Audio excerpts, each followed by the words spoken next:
Global માર્કેટ્સની updates જાણીએ સહયોગી નીરજ કંસારા પાસેથી। Neeraj, good morning. કઈ રીતે આજે સંકેતો છે વૈશ્વિક બજાર તરફથી?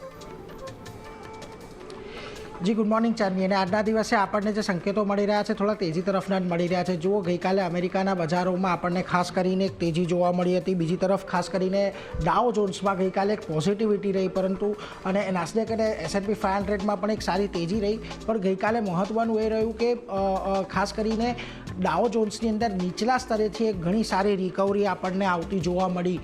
લગભગ 1000 પોઈન્ટની રિકવરી ગઈકાલે આપણને અહીંયાથી આવતી જોવા મળી છે ડાઉ જોન્સની અંદર। એટલે એના પર એક ફોકસ ખાસ કરીને રાખવાનું છે। આ દિવસના નીચલા સ્તરેથી સુધર્યા બાદ અહીંયા એક સારી એવી તેજી રહી હતી। આ ઉપરાંત પણ નાસ્ડેકમાં અને S&P 500માં આપણને એક સારી તેજી સાથેનું કામકાજ જોવા મળ્યું। નબળા GDP આંકડા છતાં બજારોમાં એક સારી તેજી સાથેના સંકેતો આપણને અહીંયાથી બનતા દેખાયા। અને આ ઉપરાંત પણ ટ્રમ્પની લિબરેશન ડેની જાહેરાતનો 1 મહિનો અહીંયાથી પૂર્ણ થયો છે અને ત્યારબાદ બજારોમાં આપણને આ કામકાજ ખાસ કરીને જોવા મળ્યું છે। હવે મહત્ત્વનું અહીંયાથી છે કે US અને ચીન આ બંને વચ્ચે ટ્રેડ ડીલને લઈને ચર્ચા થઈ શકે છે, એટલે એના પર એક ખાસ ફોકસ અહીંયાથી રાખવાનું છે।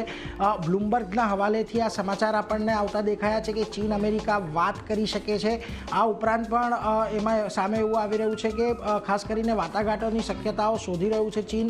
આવું ચીનના દ્વારા એક નિવેદન છે, પરંતુ અત્યારે થોડીવાર પહેલાં જ આપણને એક બ્રેકિંગ પણ જોયા કે જેની અંદર ખાસ કરીને ચીને એવું કહ્યું છે કે આ જે પહેલ છે પહેલ US દ્વારા કરવામાં આવી છે, નહીં કે અમારા દ્વારા। અમે એક સારા US ટેરિફને લઈને જે ખાસ છે એક સારું રિઝોલ્યુશન ઈચ્છીએ છીએ અને દરેક શક્યતાઓ તપાસી રહ્યા છે, એવું પણ ચીન અત્યારે જ આપણે ખાસ કરીને બ્રેકિંગ જોયા એની અંદર બતાવ્યું હતું।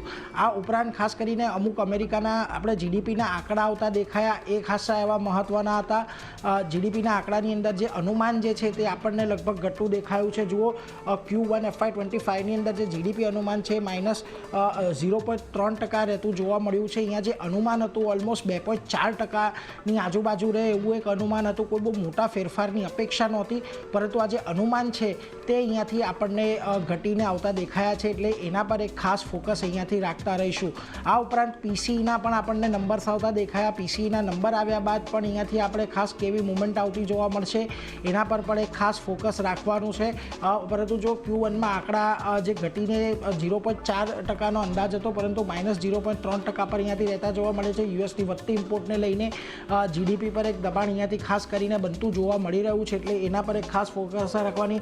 રેકોર્ડ વેપાર ખાધને કારણે પણ US GDPની અંદર આપણને એક ઘટાડો જોવા મળી રહ્યો છે, એટલે આ બધા ફેક્ટર્સ ખાસ કરીને GDPની અંદર આપણને કામ કરતા દેખાઈ રહ્યા છે। આ ઉપરાંત પણ આજે PCEના આંકડા આપણને આવતા દેખાયા જે વધારે મહત્ત્વના હતા અહીંયાથી, એટલે એના પર એક ખાસ ફોકસ રાખીશું। જુઓ, અહીંયા ઓલમોસ્ટ 0 પર US કોર PC આપણને 0ના લેવલ પર પહોંચતો દેખાયો છે। એક સારો એવો ઉછાળો જોવા મળ્યો હતો, ત્યારબાદ અહીંયા પણ એક મોટો ઘટાડો આપણને આવતો દેખાયો છે। આ બધાની વચ્ચે ટ્રમ્પે ફરી એક વખત ઈરાનને લઈને નિવેદન આપ્યું છે કે જે પણ દેશો ઈરાન સાથે વેપાર કરે છે, ઈરાન પાસેથી તેલ ખરીદે છે, એમની સાથે વેપાર પર અમે પ્રતિબંધ મૂકીશું એવી વાત ખાસ કરીને ટ્રમ્પે કરી છે।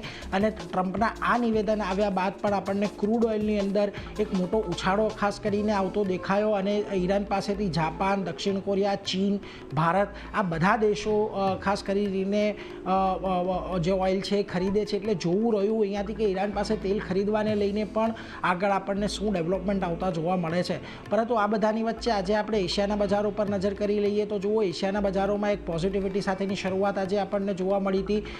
ખાસ કરીને વાત કરી લઈએ નિક્કેઈની, તો ત્યાં એક જોવા જે ગ્રીન ઝોનની અંદર કારોબાર જોવા મળી રહ્યો છે। આ ઉપરાંત તાઇવાન અને કોરિયાના બજારો પણ થોડા પોઝિટિવ કામકાજ કરતા દેખાઈ રહ્યા છે। શાંઘાઈ એક થોડોક દબાણ તરફી કામ કરી રહ્યો છે, પરંતુ સ્ટ્રેટ ટાઈમ્સ અને હેંગસેંગની અંદર એક પોઝિટિવિટી આપણને આવતી જોવા મળી રહી છે। આ બધાની વચ્ચે ગિફ્ટ નિફ્ટી જે સંકેતો આપી રહ્યું છે એ થોડા મહત્ત્વના છે। જો 20 પોઈન્ટના ફ્લેટિશ સંકેતો મળતા દેખાઈ રહ્યા છે, એટલે એના પર એક ખાસ નજર રાખતા રહીશું, એટલે કે ચાટની આજના દિવસે પણ થોડું કન્સોલિડેશનવાળો એક કારોબાર જોવા મળી શકે છે।